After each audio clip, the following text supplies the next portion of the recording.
Wala, hindi siya nakakonect. Sino po pwede manalangin mga kapatid?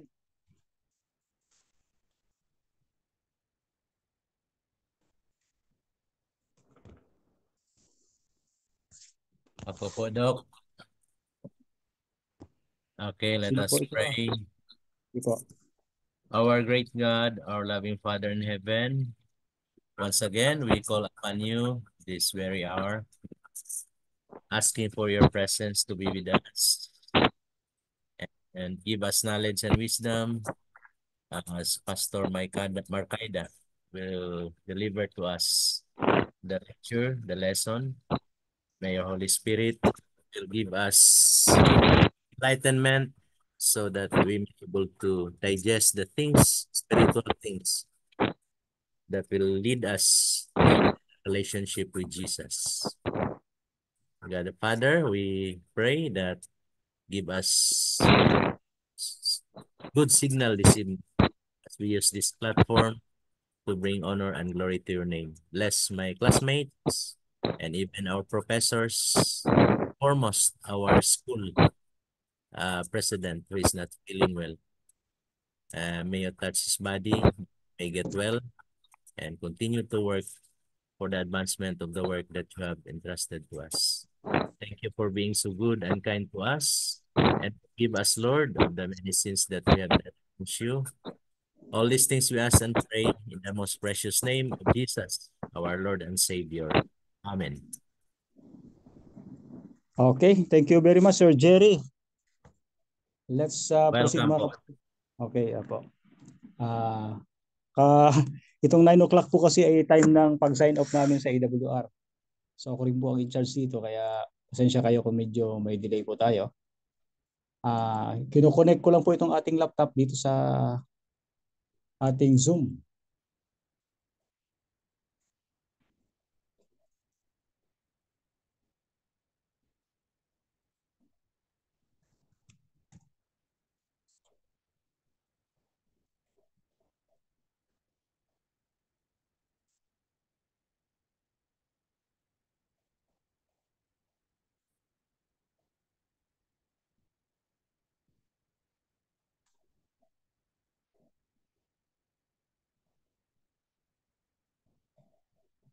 Ayan.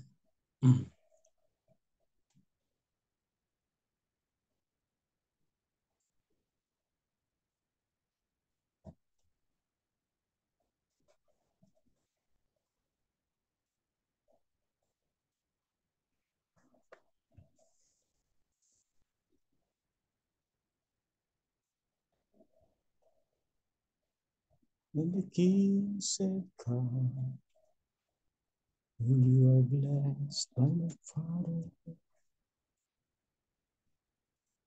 Come, you are blessed by the Father.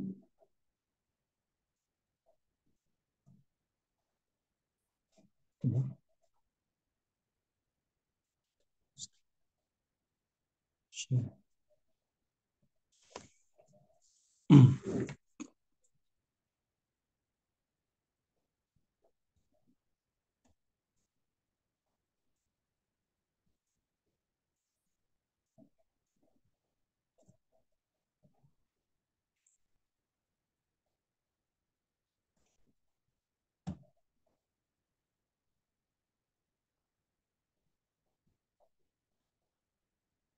Okay na po ba?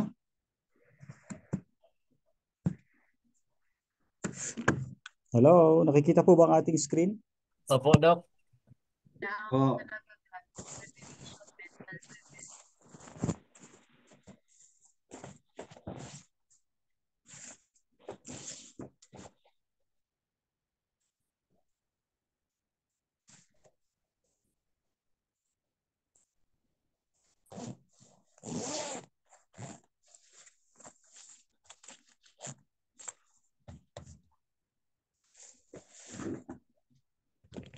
Dito tayo sa studio. Yan. Sige po mga kapatid, dito pa rin ako sa studio ngayon. AWR Nagilian. Yan, ang lingkod, Arnel Marcaida po. Maligayang pagtulog po sa iba. Okay. Ating subject, Theological Foundations for Chaplaincy pa rin mga kapatid. No? Itong ating DT 502, every Tuesday 9 to 10 p.m. po tayo. Okay, ang topic natin this evening, clear po bang sound natin dyan?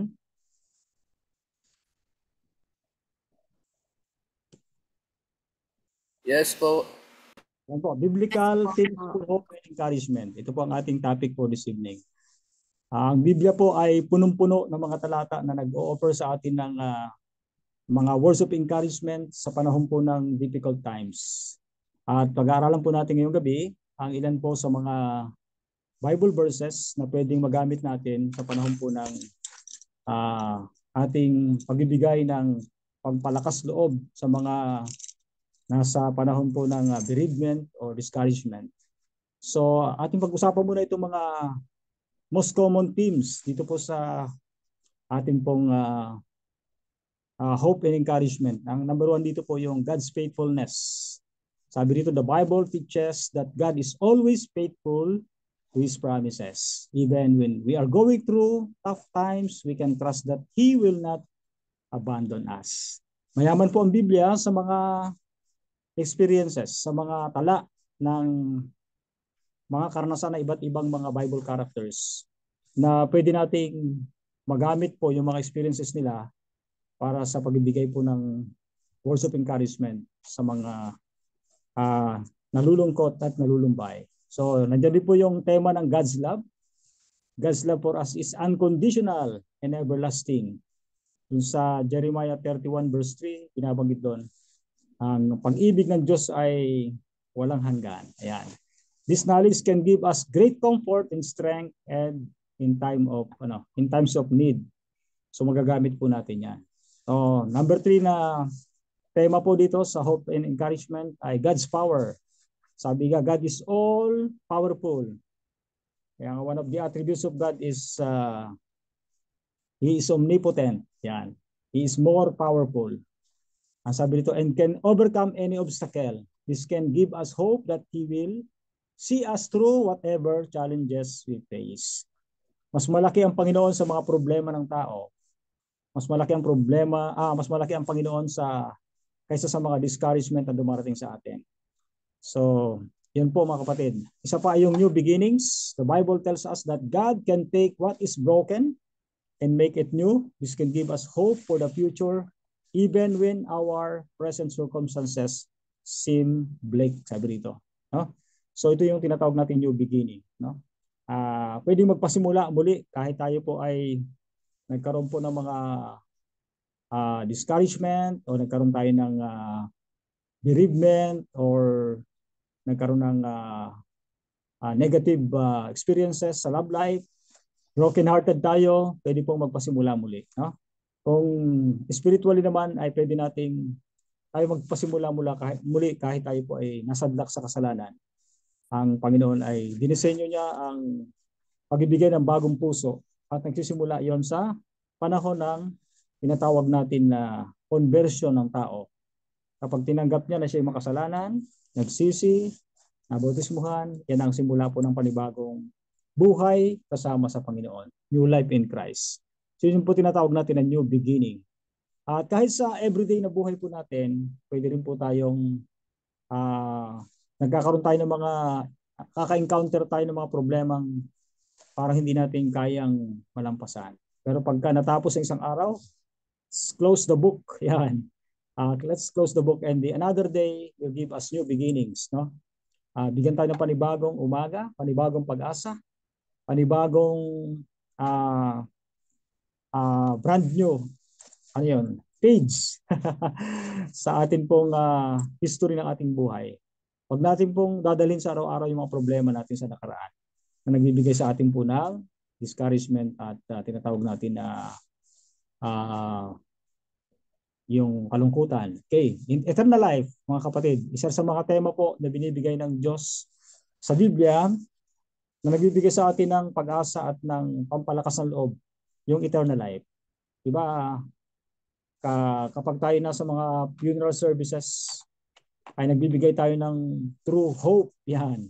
Yung talagang totoong pag-asa, hindi lamang yung false hope na binibigay ng iba sa mga namatayan. Ang binibigay natin ay pag-asa na darating ang panahon, matatapos din ang kasaysayan ng mga sakit at kamatayan.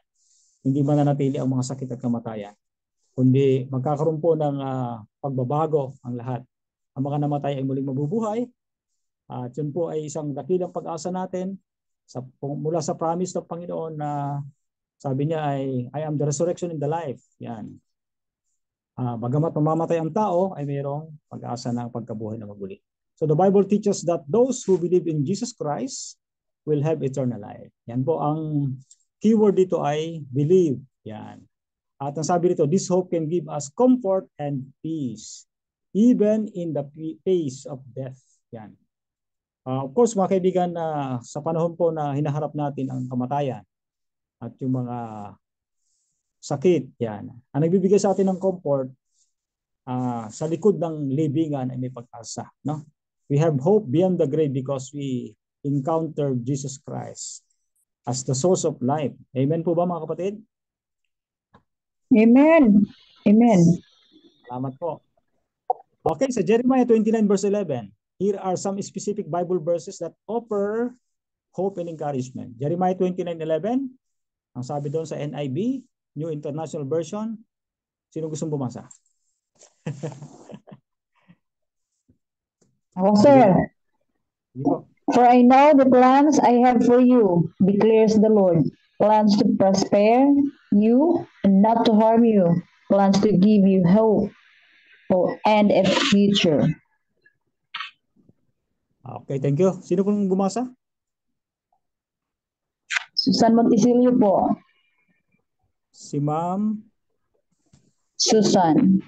Susan, pasensya. Wait lang po at may nag-request si Pastor Reggie. San Monticelio po. Susan Pasiana. Bagong enroll po yan.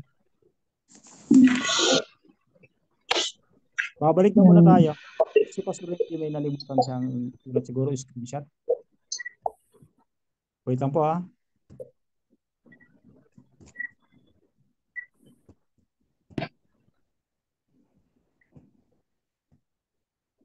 Ito ba yan, Pastor Reggie? New Hope sa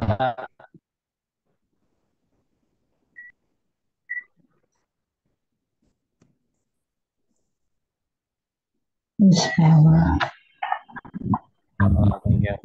screenshot. New Hope?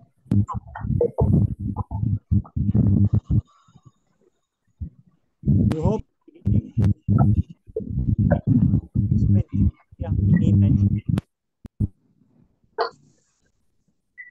New Hope. All right. Okay na po ba? Yes po. Okay. Let's continue.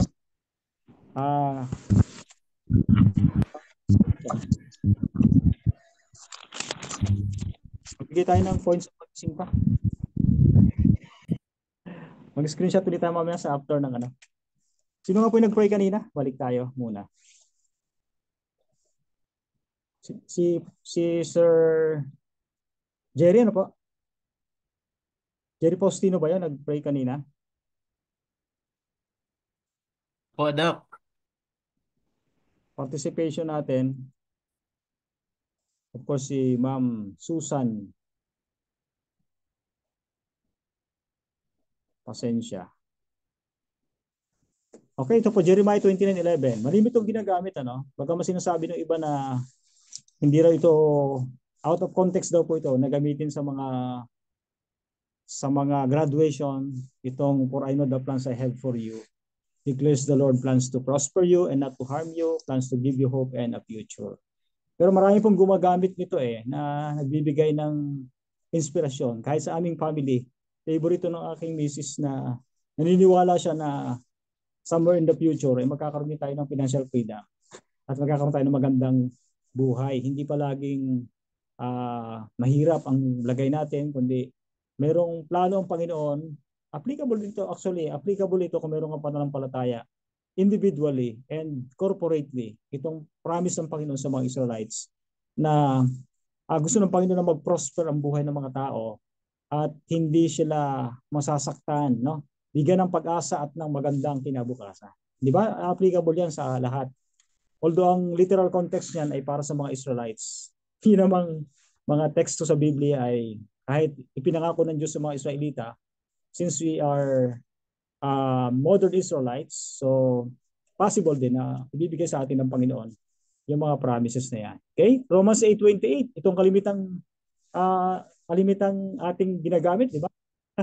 Pero maingat din lang tayo sa paggamit po nito, no? Minsan kasi narinig natin ginagamit ito sa mga na-aksidente eh. Mag-ingat po tayo sa paggamit ito. Lalo kung sa mga sitwasyon na hindi po parang ang tawag dito, good things. Sino pong gusto bumasa? Amy, sir. Jaime Larieta. Go ahead po. Opo. Romans 8:28. And we know that in all things God works for the good of those who love Him, who have been called according to His purpose. Yes, ma'am. For another 5 points, sinong gusto po mag-explain ito? According to your, i-apply niyo po yung inyo, hermeneutical skill and practical skill. Hermeneutical or practical skill. Paano po natin i-apply itong text na ito sa ating personal na buhay? Iba naman para another 5 points. Yung hindi pa naka-recite.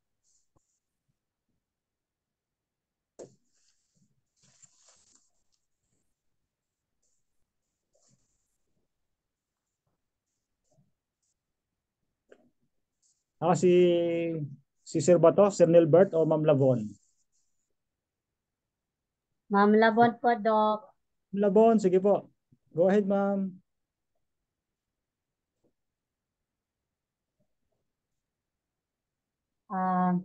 All things work together for good. Experience ko lang yung my mother 2 years ago. Dito siya sa Thailand before the lockdown.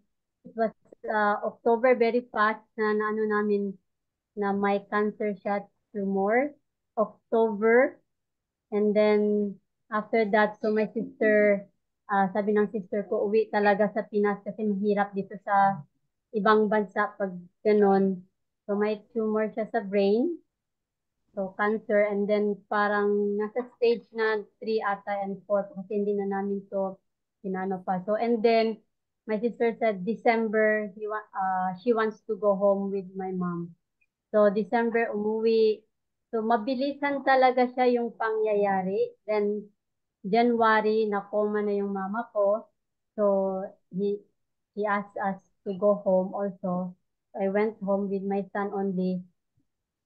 So, akala namin okay na yung steady, and I prayed to God na sana October, April, it's vacation time kasi mahirap pag full time mag-absent, no? So, I absent at that time. Umuwi ako January kasi sabi ng sister ko, dapat uwi ka. Kasi nasa coma na si mama, and then you talk to her kasi ina-anoint na namin siya and talk to my mom daw. So kaya umuwi talaga ako, and then January, then after that 2 weeks, bumalik ako sa Thailand, and then just a day lang, 1 day lang na dumating ako, tumawag yung sister ko. Sabi niya, wala na yung mama ko. So sabi ko, I prayed to God na sana hanggang April, no? April na makakita ko pa sana yung mama ko kasi gusto ko umuwi ulit for the whole summer na kasi wala kaming klase, bakasyon. Gusto ko umuwi at mag-alaga sa kanya. But sabi ko, bakit Lord? So at the time, bumalik kami February ulit. February for the funeral, burial ng mama ko. February yon ata. Yes, February. February 3, and then birthday niya March 3, hindi siya nakaabot sa birthday niya. So February 3, umuwi. So pagbalik dito, then I realized, I asked God, why? Bakit niya hindi inano si mama? That's 2020. And March is the lockdown. So there I said to myself, Romans 8:28, and we know that all things in all things, God works for the good for those who love Him. Sabi ko, kasi pag inabot si mama ng April, and then na lockdown, hindi kami nauwi. Sample lang namatay siya or April or June, hindi kami nakauwi. Kasi yung lockdown up to 2 years, di ba? Especially dito sa abroad, mahirap yung uwian at that time. Pag hindi ka vaccine, hindi ka makalabas, ganun, marami talaga. So, Check po. sasabi ko talaga na all things work together kasi nahatid namin siya with all her best friends, mga classmate niya, yung mga ka-faith niya, yung all the Adventists, kahit nasa malayo, sa conference, bumisita at hinatid talaga siya na okay yung ano niya yung nahatid talaga. Kasi pag lockdown yun, siguro hindi namin ma-experience, hindi namin mahatid siya ng ano. So, sabi ko, all things work for good. Though I Thank you, want Ma'am. to extend her life, pero I think all things work. Thank you, Ma'am Labon. Kung sensitive lang talaga tayo, no? Just like the experience of Ma'am Labon Humawid. Lahat ng bagay gumagawa, no? Na magkakalakip, sabi sa Tagalog version. Lahat ng bagay, alam natin lahat ng bagay gumagawa para sa kabubuti ng mga umiibig sa Panginoon. Talagang may special treatment ang Panginoon talaga sa mga umiibig sa Kanya. Although mahal niya ang lahat ng tao, even sinners, pero meron siyang special concern sa mga umiibig sa Kanya who have been called according to His purpose. So yan po mga kapatid, kung sensitive tayo sa pagkilos ng Panginoon sa buhay natin, just like Ma'am Humawid, nakikita po natin na gumagawa ang lahat sa kabubuti ng mga umiibig sa Diyos. So example lang po yun, no? And then Philippians 4:6-7. Iba po ang babasa, iba rin yung gusto mong mag-explain based on your experience. Pwede po, basta ano lang, limit lang po sa mga 2 minutes. Yan ang pag-an natin para mabigyan pa natin ng time yung iba. Meron pang part 2 po itong discussion natin. Gusto natin matapos before na mag-end tayo sa ating class. Okay, sino pong gustong bumasa? Kung sinong gustong maka 10 points, reading and listening, sino po? Kopadok. Ang suset favorite. Go ahead, ma'am. Do not be anxious about anything, but in every situation by prayer and petition, with thanksgiving, present your request to God, and the peace of God, which transcends all understanding, will guard your hearts and your mind in Christ Jesus. Thank you, ma'am, for 5 points. Sige po. Gusto nyo ba mag-explain or iba na mag-explain para another 5 points? So, Reggie, parang gusto mo yan explain, Pastor Reggie. So, Reggie. Sabi sa Philippians 4:6, so rest and quietness are rare in today's society. Think your past days or week and month. So what the percentage of our words?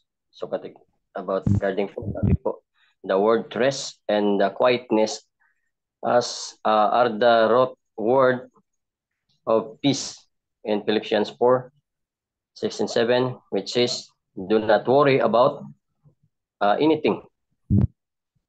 So it's everything. So means po, space will guard you, your and minds, and you live in Jesus Christ. So quiet, rest is the face of God, are not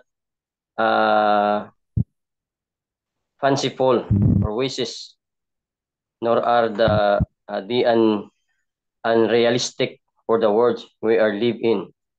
God's gracious provide us, according by the scriptures, no?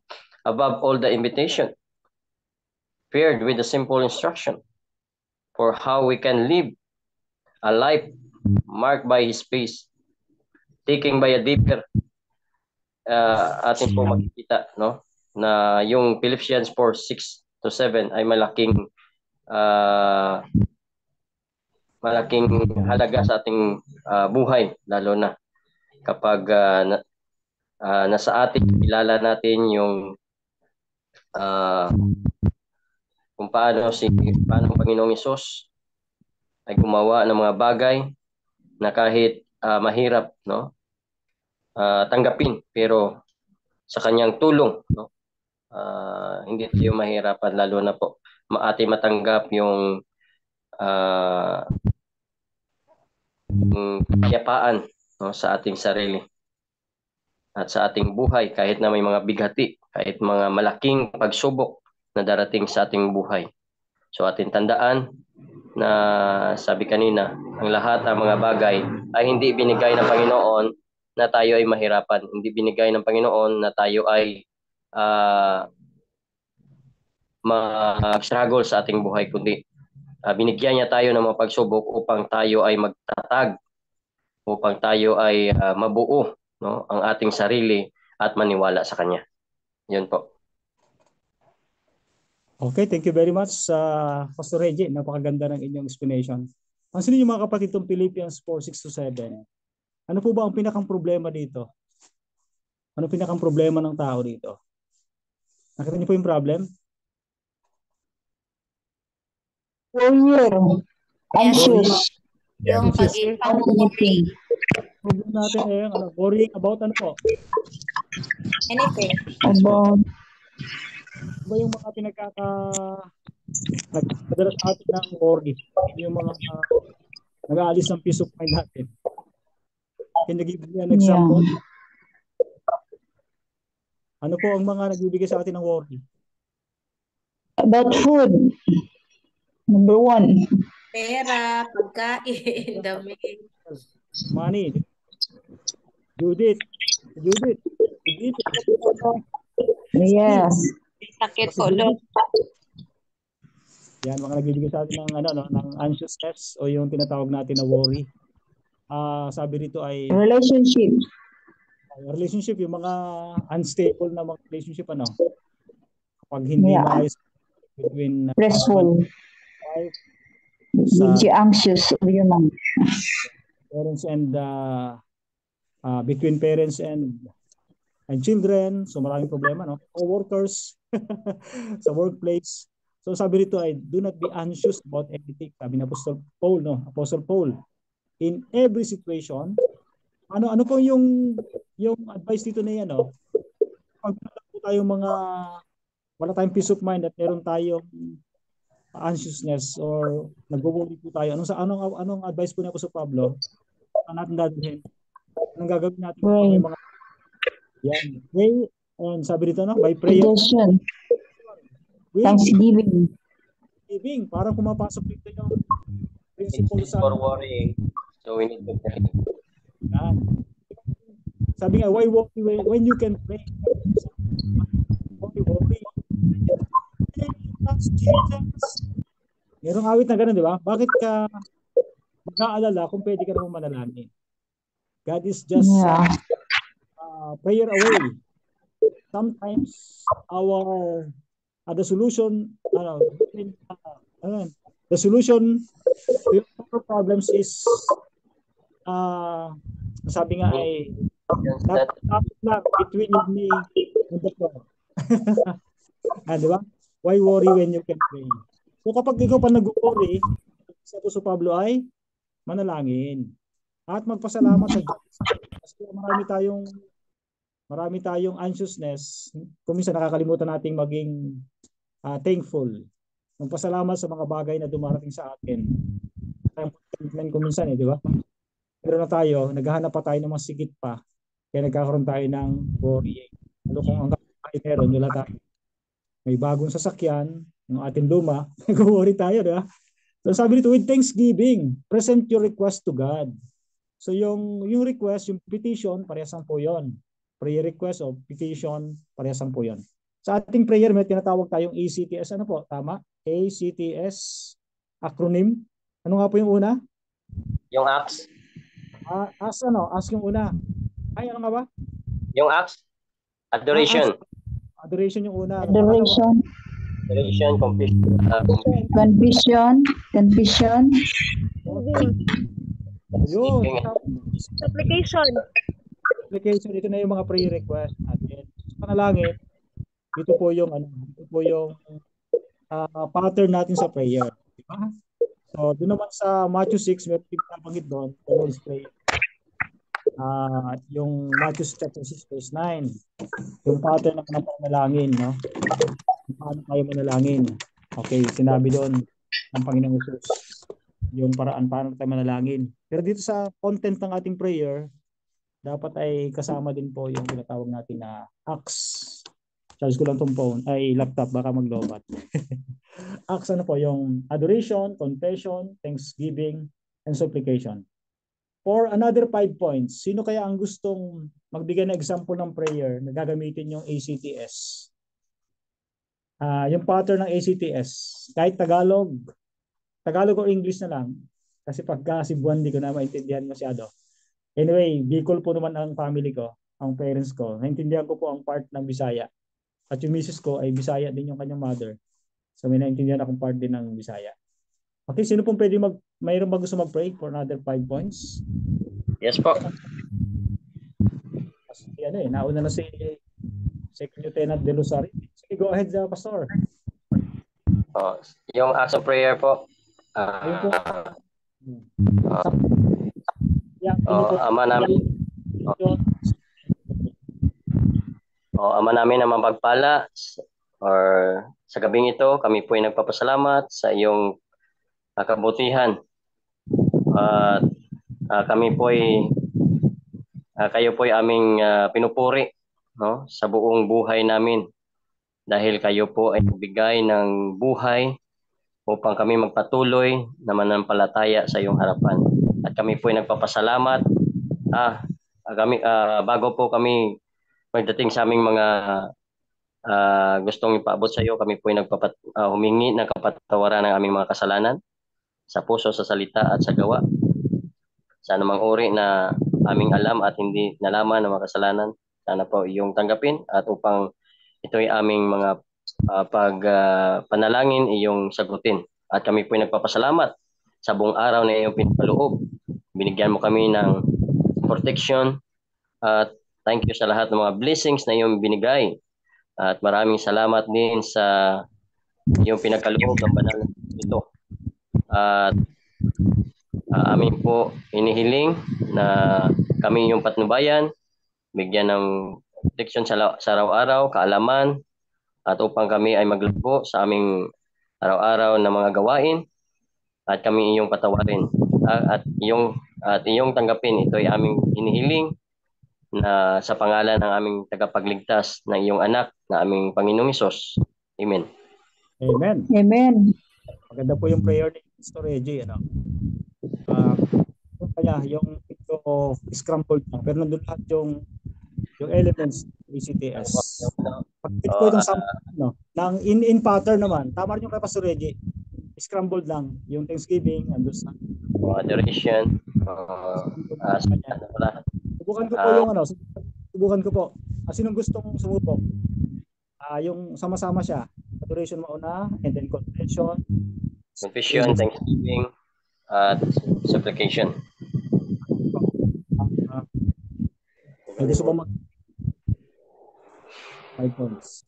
Naka-arrange po yung ACTS.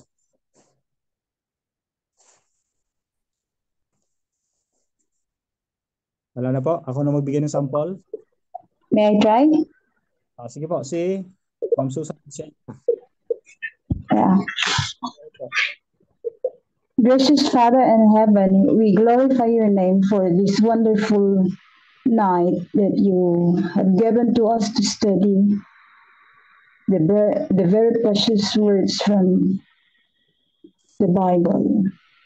It gives us encouragement, O Lord, to be more faithful unto you, to be Christ-like. Lord, so many things that we fail you, not following your instruction because of our egos. And we're sorry for that, O Lord. Please remind us of the things that we need to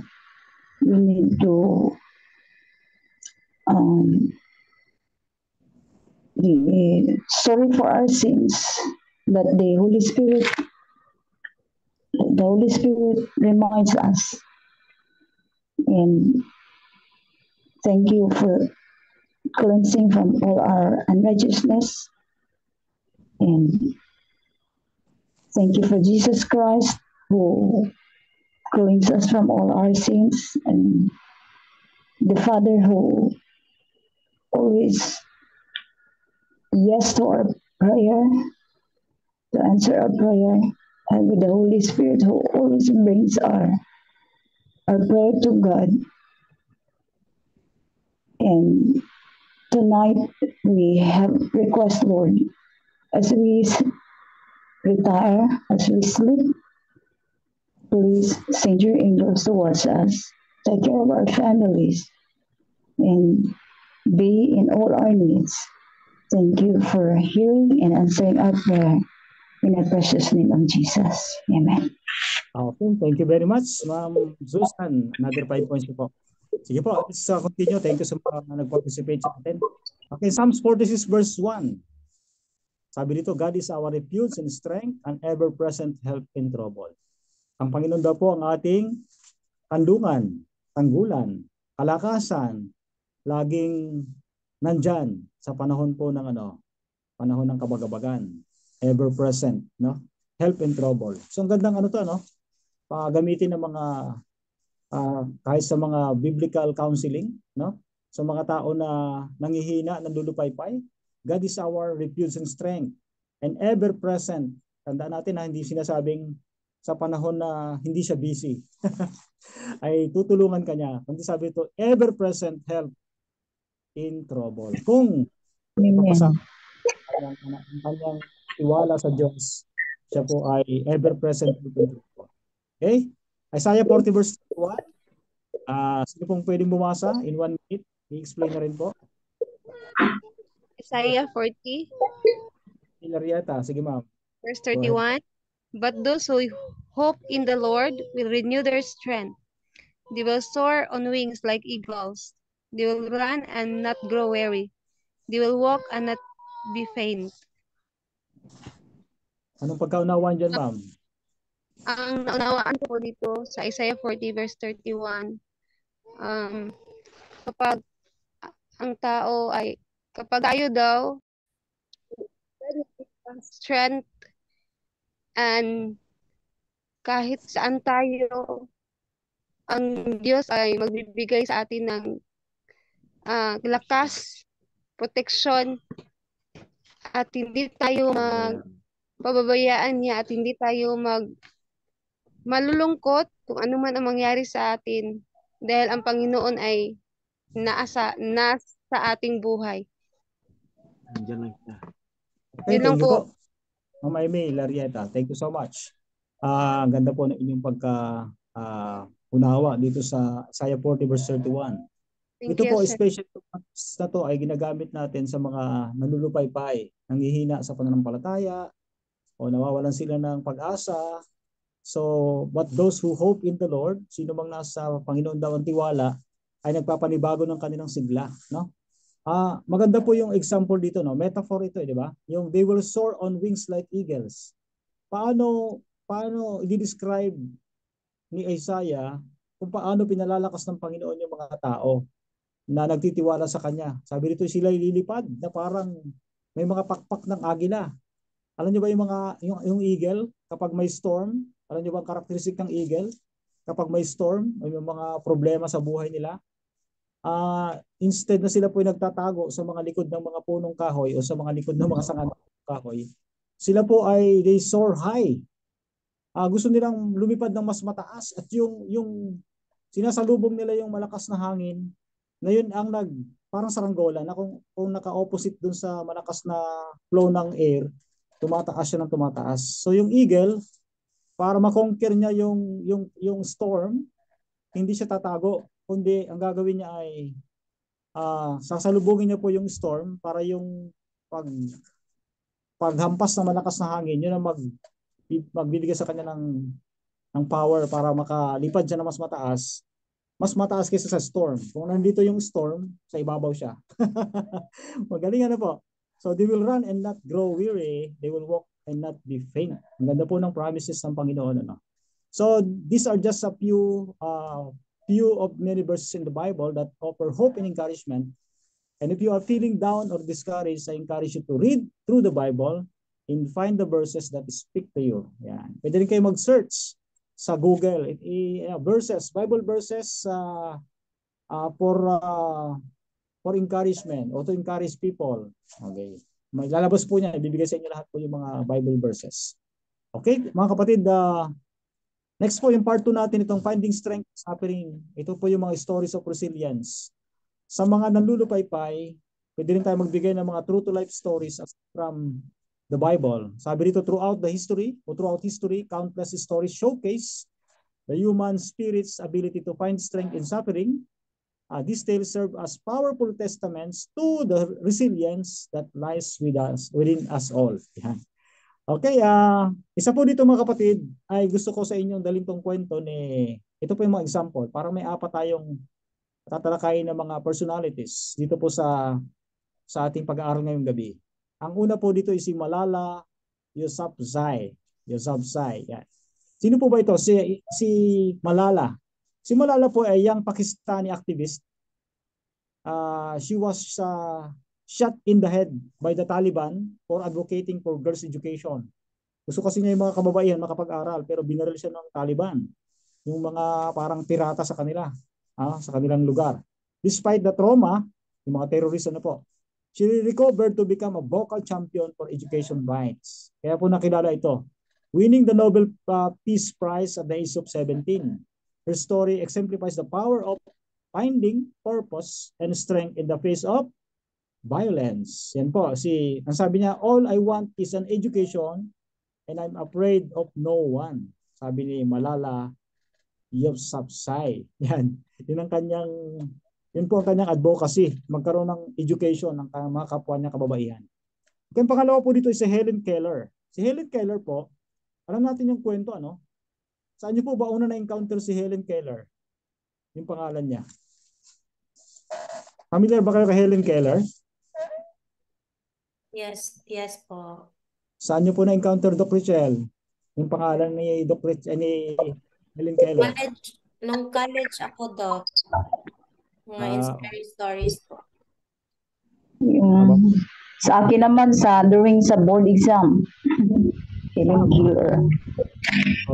Yung mga pangalan talaga dito. There was the American author of disability rights. Tama, okay. Sino ba si Helen Keller? Si Helen Keller po, from young age, Helen Keller became seemingly insurmountable to become a renowned author and advocate for the disabled. Through the dedicated help of kanya focus sa patuto. Helen learned to communicate and develop a deep love of learning. Story is a testament to potential for growth even in the face of profound disability. Kung di ako nagkakamali, marami din po siyang mga sinulat na mga awit at meron din po mga, alam ko may napasama rin sa ating mga church hymnal na mga sinulat po ni Helen Keller. Isa po isang blind since birth, no? Simula bata pala, siya po yung naging bulag. Meron siyang very prominent na slogan o yung kanyang 19 months old.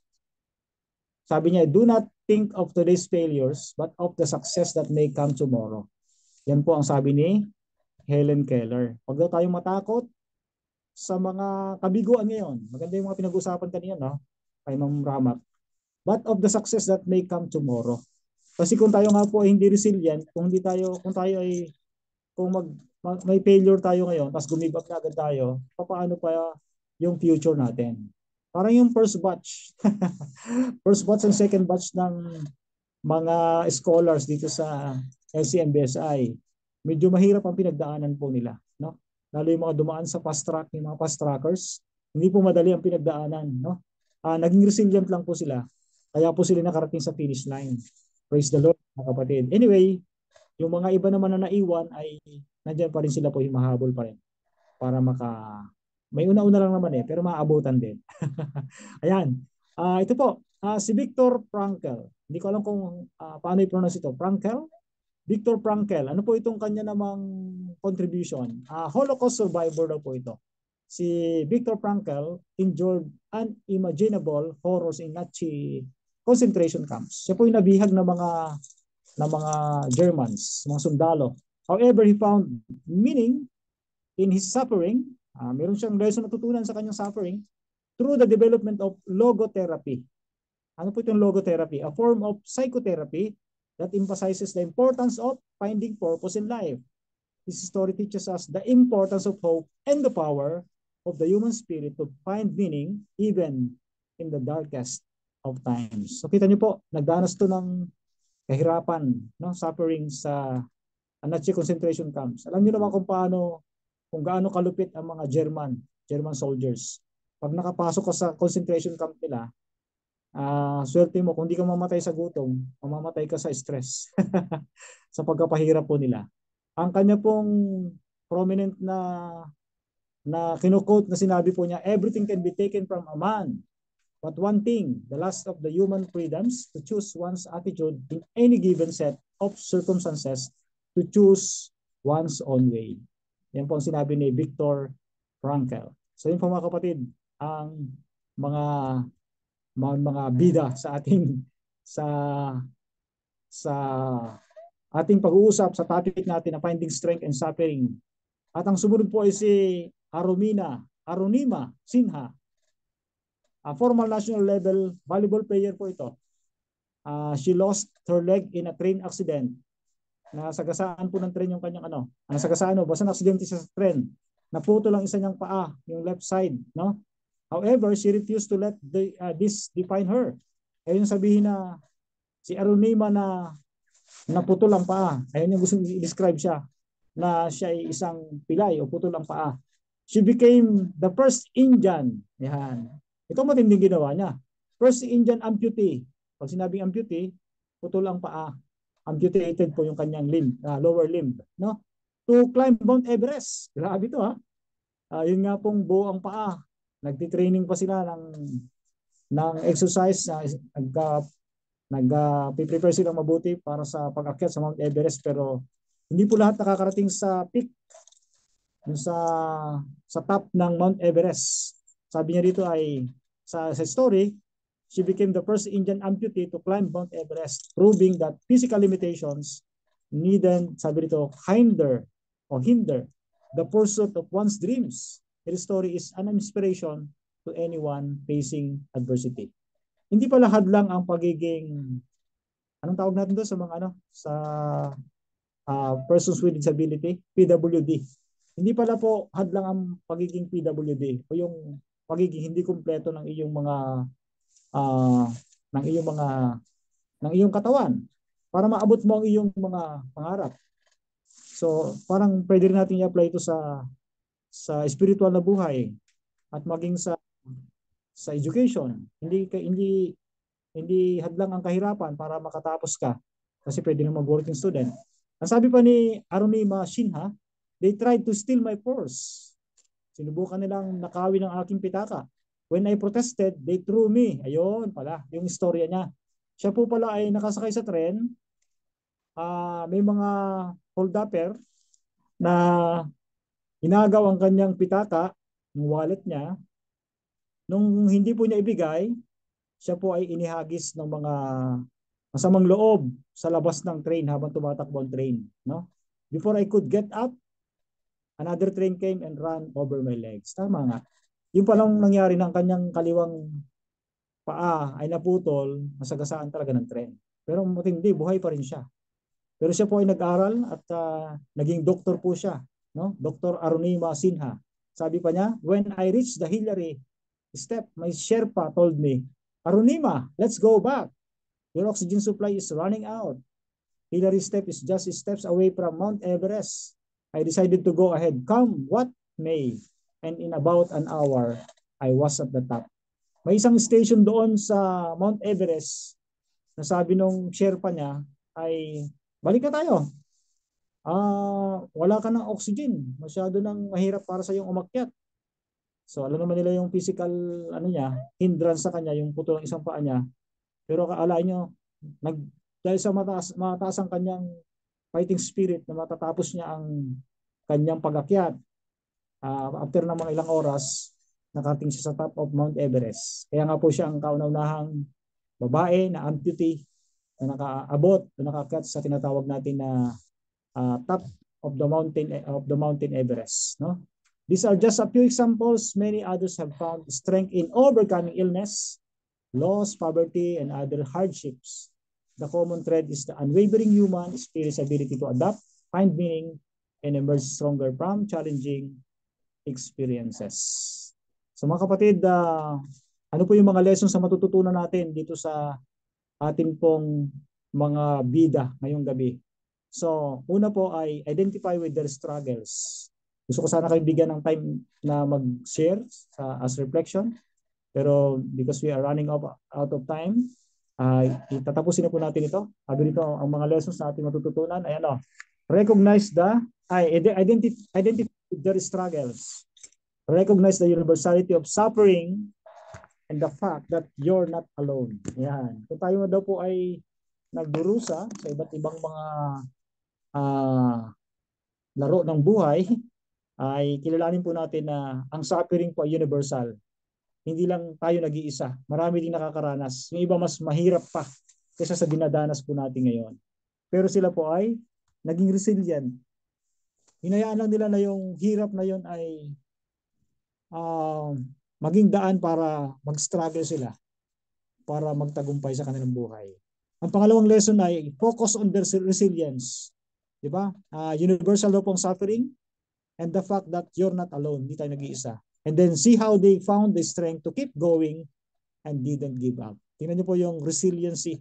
Pag sinabi natin resilient, kahit nahirapan ka, hindi ka gumigive up. Tuloy-tuloy lang ang laban. Kahit naputol ang paa mo, yung mga kompleto ang paa, hindi nga nakakaakyat hanggang sa top ng Mount Everest, ay pag kaya kasing abutin ng isip natin, kaya daw din po magagawa din natin. Kahit sa panalangin, yung mga bagay na imposible, pag kayang abutin ng isip natin na may pananampalataya, magugulat na lang tayo na kaya rin gawin ng Diyos sa mga imposible sa buhay natin. Amen po ba? Tulog na po eh. Amen. Sweet dreams, sweet dreams. Okay, sabi nito, see how they found the strength to keep going.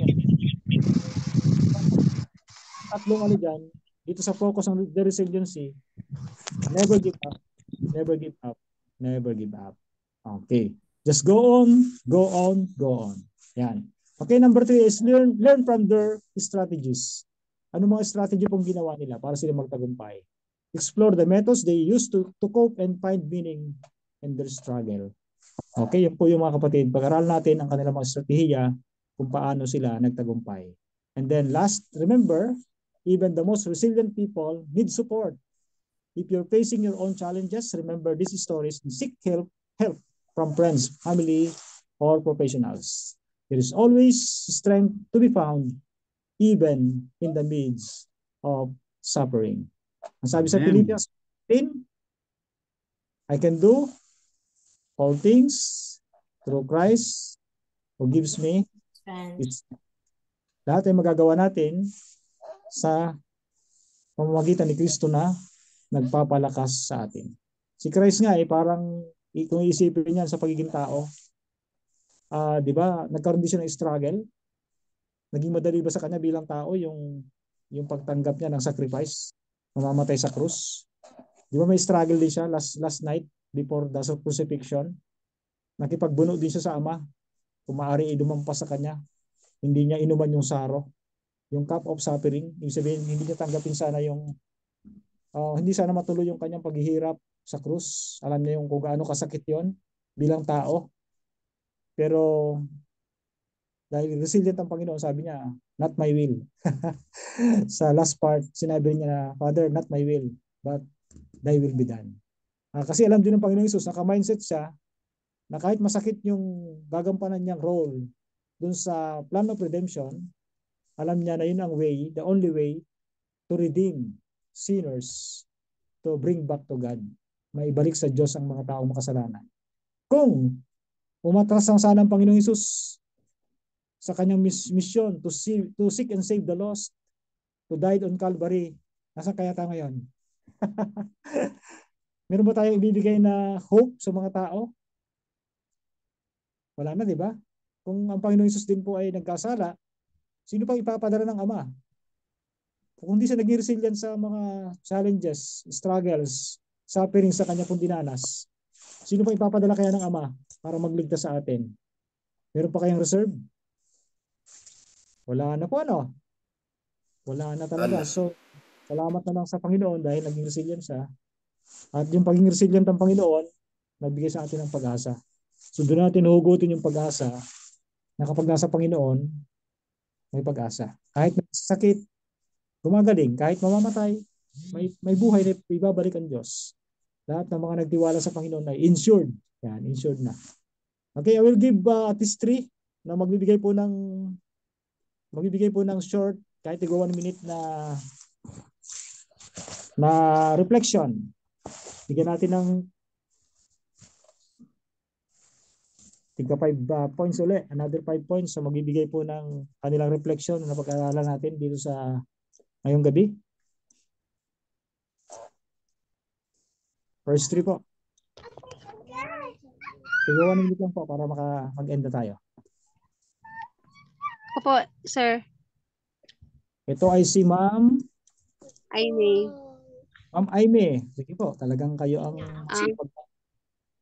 Ang reflection ko po sa gabing ito sa ating lesson is dapat tayong mananalig sa mga promises ng Panginoon sa atin na makikita natin sa Biblia, na dapat tayong manalig at magtiwala sa Diyos sa kanyang mga words.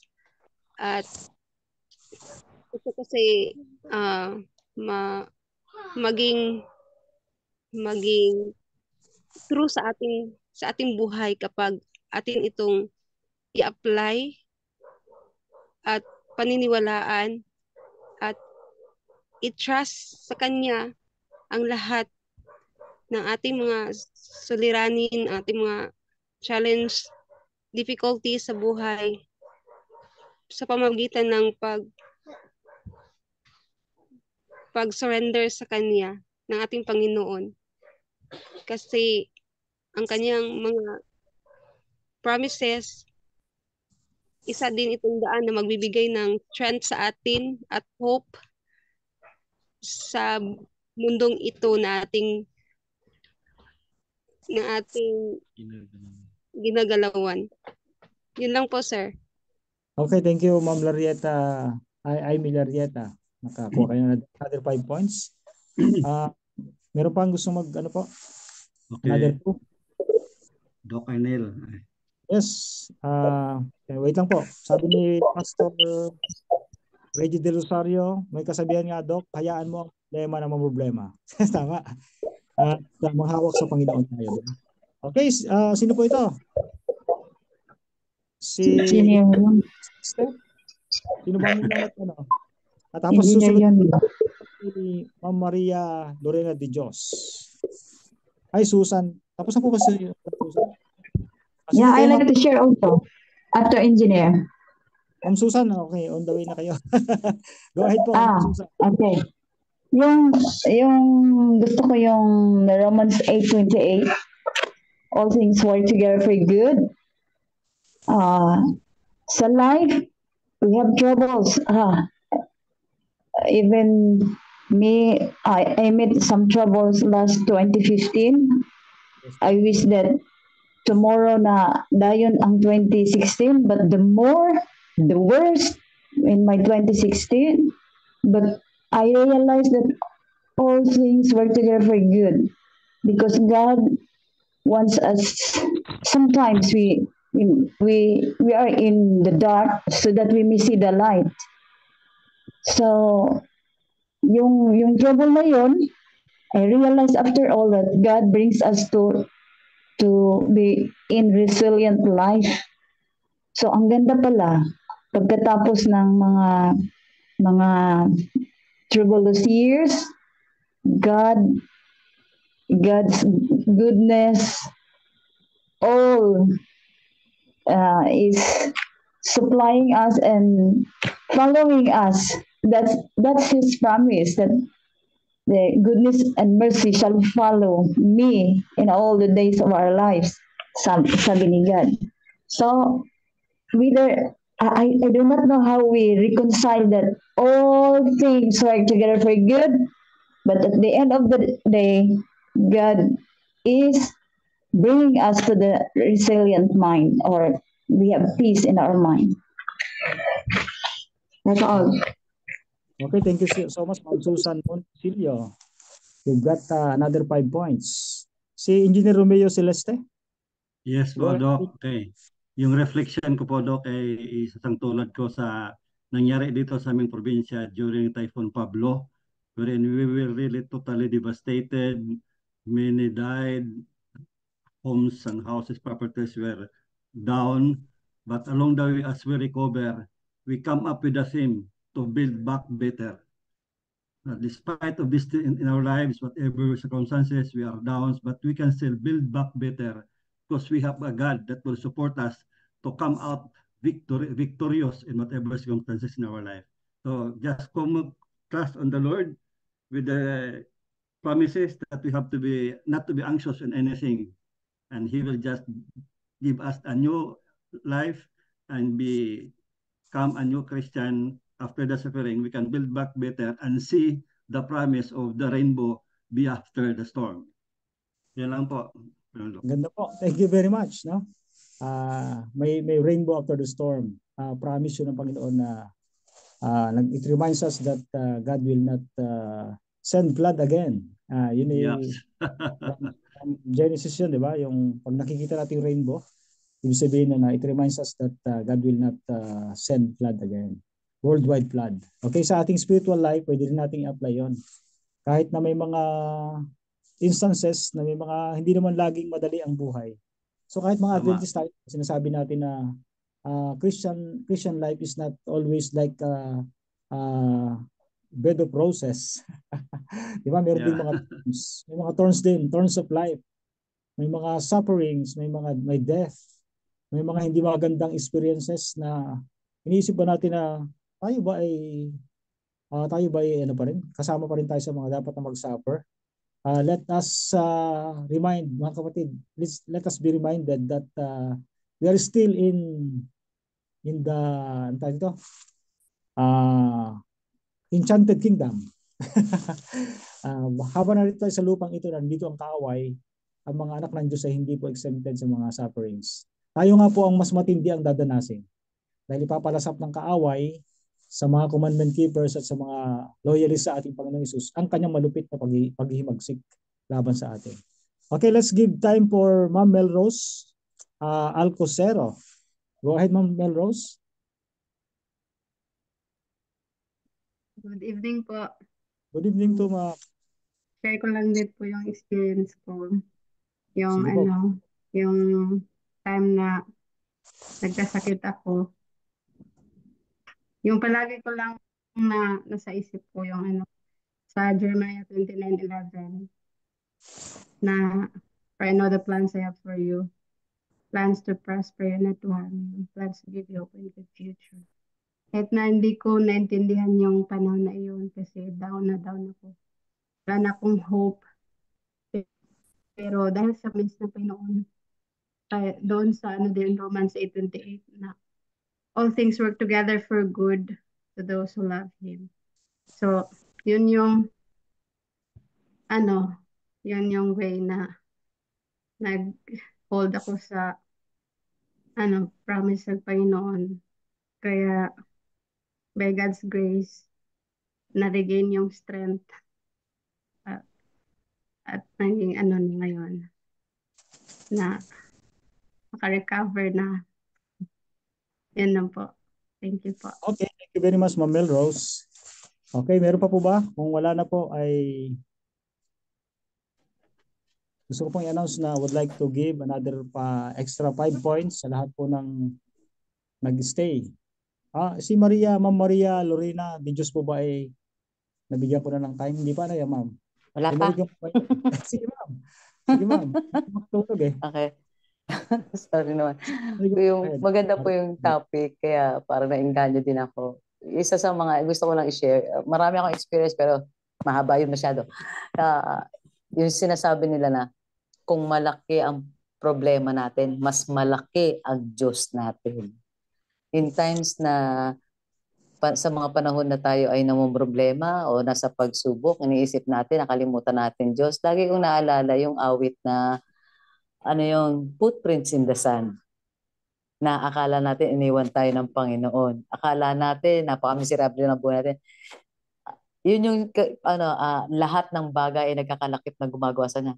Pagdating ng dulo, mapapansin mo, kine-carry pala tayo ng Panginoon. Ang Panginoon pala ang nagdala sa atin. Kaya paano natin malalaman na tumitibay ang pananampalataya natin kung hindi tayo dadaan sa mga pagsubok?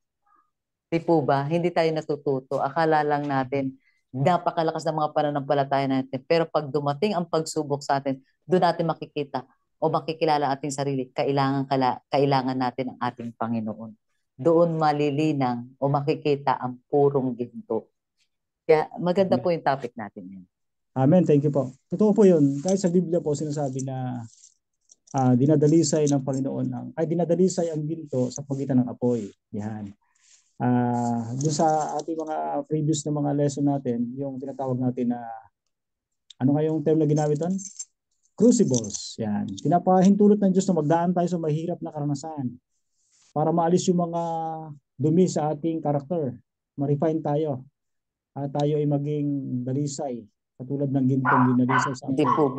Di po ba, sir, yung minsan iniisip natin, ako gumawa ng paraan yan. Ako gumawa yan.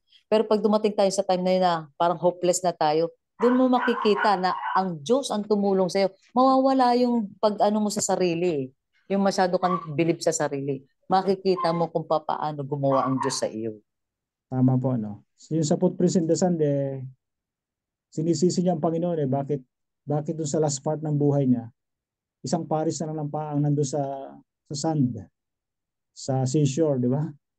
Sabi niya, Panginoon, bakit nung panahon kailangan kita? Di ba sabi mo, sasamahan mo hanggang dulo? Bakit? Isang paris lang ng paang nakita ko nung panahon na yun. It was then I am carrying it. Di ba napakaganda? Bumagsak na pala siya. Binubuhat na pala siya. Friends ay yung pala sa Panginoon na. Anong na niya tayo? Hindi niya na kaya. Maganda po yung mga insights nyo at nakaka-bless yung inyo pong mga reflections. At ang sabi nga po ay kapag meron tayong problema, huwag natin sabihin na, God, I have a big problem. But instead, tell to your problem, I have a big God. Big God. Amen? Lumalaki ang problema kapag naka-focus tayo sa crisis. Amen. Dapat tayo naka-focus ay kay Christ. Tama po? Kay Christ dapat tayo naka-focus, hindi po sa crisis. Kapag naka-focus tayo kay Christ, lumiliit po yung problema. Pero kapag naka-focus tayo sa problema, lumiliit ang ating pananampalataya. Okay, walang problema hindi kayang masagot ng Panginoon kapag tayo po ay nagtiwala sa kanyang kapangyarihan. We can do all things through Christ who gives us strength. Philippians 4:13. Ako ba? Philippians 4:13. Philippians 4:13. I can do all things through Christ which strengthens me. Since we have no time, nag-exceed tayo ng ilang minutes. Pero I hope and pray na na-bless po tayo sa lesson. Prepare po kung sa next meeting yung exam natin. Doon po sa mga previous na mga discuss natin, bilang po kayo at sa next meeting po ay magkaroon tayo ng ano. Ano bang gusto nyo? Take home o take out? Dok, late ako, Dok, nakapasok because I do not know. So, ano na lang po? It was engineer who invited me. Yan, Sir Arnel. Yes, Dok. Bagong recruit yan si Susan. LEP din yan. Si Ma'am Susan. It shall be profession and a part-time literature evangelist. Okay. Theology graduate yan sa MBC, Pastor. Okay po. Opo. I will try to recover all the previous lessons And then yung PDF, isisend ko sa group chat natin for the benefits of all, Maganda especially din yung PDF, Doc. Mas mabuti yung PDF. Opo. Dali ma-download sa PowerPoint. PDF para ma-review kayo at the same time, i-compile nyo na po. Sige po. Para meron kayong portfolio. Kasi mag-lecture kayo, ay meron kayo maganda. Kasi hindi naman natin matatandaan lahat ng mga, sa dami ng ating mga subjects. Hindi po natin matatandaan lahat. Praise the Lord kasi itong week na to, wala kaming live hanggang 25 to 30 ng March. Dahil po may crusade si Dr. Hermogenes Villanueva, nakiusap po ang union na lahat ng mga local, stop muna lahat ng mga local live ng AWR sa buong NPUC to give way po sa care group harvest. Ng main speaker po ay ang ating Papa School and Personal Ministries Director ng Southern Asia Pacific Division in the person of Pastor Hermogenes Villanueva. Kaya nga po medyo hindi tayo masyadong pressured ngayon. Pero itong 9 o'clock ay sign off ko po ito dito sa radio. Kaya medyo na late din tayo ng pag-start. Ganitong oras po ay wala. Andito pa rin ako sa studio. Pero mga kapatid, na-bless ako sa inyong mga sharing. And I will help you, especially sa ating mga bagong pumasok pa lang. At para meron kayong maikip na materials po as leader and chaplains, meron tayong madadala po na mensahe para matagalin natin ang gawain ng Panginoon. Salamat do. Salamat po. Pray. Okay, lahat po ng na-screenshot ko na po itong 21 attendees natin. Dalawa yung account ko 19, 20 o 19 na attendees natin aside from me. I will give another 5 points sa lahat po nag-stay hanggang ngayong oras na to. Okay. Pero dapat 10 points Another 10 points na yung may video cam. Pero dapat i-open ang cam. Para sure. Points lang yan. Baka tulog na. God is a good look. Very loud yun ang my modem. Very loud during night. But God sustained me. I'm happy. Ayun.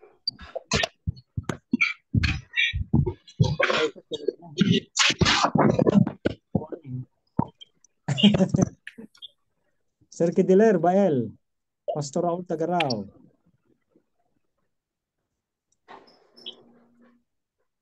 Okay. Sige po. Anyway, patawarin natin yung iba kasi exceed naman na yung time natin. Parang hinabol natin yung pag-start natin. Good evening, Ma'am Prof. Sherlyn Mariano. Good evening, Sir Moises Pajardo, Sir Jerry Faustino, Ma'am Carmelita Ramat, LIMS International, Engineer Romeo Celeste, Ma'am Maria Dijos, Sister Joseph Paborite, Sir Bael, Kidiler Bael, Chaplain Reggie, Ma'am Dory Bernardo, Ma'am Minel, Sir Bergio, Ma'am Amy, Ma'am Melrose Alcosero, Sir and Ma'am Labon Humawid, Pastor Raul Tagarao, Rachel Cristo, Professor Sherlyn, and Ma'am Susan Pasensya Mordesili. Tayo po'y manalangin sa pagtatapos. Wants to lead sa ating closing prayer? 5 points. 5 points pa po. Yung hindi pa Sige, Doc, tayo po ay mag-pray. Sir Jobert. Sige po. Apo. Dakila at makapangyarihan po namin Panginoon, maraming salamat po sa gabing ito sa patuloy na pagbibigay sa amin ng pag-asa, sa pagpapaalala sa amin na kayo po ang aming Panginoon, na inihahanda niyo po ang aming puso upang sa mas malawak pa na gawain. Maraming salamat po kay Doc Arnel na naging bahagi ng aming pagpapalawak ng aming mundo na kung saan po, Panginoon, ay magagamit niyo po kami, lalo higit po bilang isang chaplain na maging bahagi po kami upang sa gayon po, Panginoon, ay mabuksan ang maraming inspirasyon at kami po ay patuloy na maging inspirasyon ng lahat. Panginoon, maraming salamat po sa gabing ito sa lahat ng mensahe na aming natanggap. Nawa ang patuloy na paggabay at pakisama ng banal na Espiritu hanggang sa aming pagtulog at sa paggising kinabukasan. At nawa, Panginoon, sa lahat ng aming panahon na aming buhay, ay inyo po kaming pagpalain at gabayan. Maraming salamat po sa lahat ng pagmamahal sa amin sa araw-araw na aming buhay. Pagpalain niyo po kami at bigkisin niyo po kami sa tali ng pagmamahal at pagkakaisa. Ang lahat po'y aming hiniling at pinapasalamat sa pangalan na aming Panginoong Hesus. Amen. Okay, amen. Thank you very much, Amen. Sir. Amen. Amen. Sir Geron. Okay, Thank abangan you niyo for po. the prayer. Thank you po. Next Thursday po siguro, may send ko lahat ng PDF na mga lectures natin for your reference.